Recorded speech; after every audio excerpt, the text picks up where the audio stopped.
Hi, I'm Michael Miller, Principal Officer in the Gaeltacht Division of the Department of Tourism, Culture, Arts, Gaeltacht Sport and Media, and I'm delighted to be supporting the DCU Translation Memory Drive, which the ADAPT Centre is running between now and Easter weekend.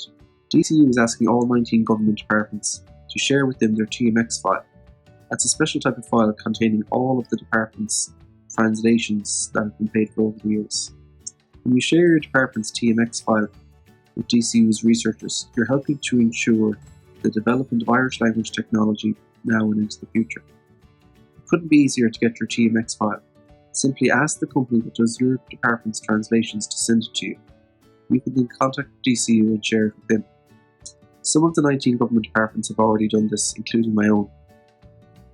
So now we're urging the remaining departments to do likewise and help us get all 19 government departments' TMX files to the team in DCU before Friday the 2nd of April, which is Easter weekend. To find out more, please contact the team in DCU at foireann@dcu.ie.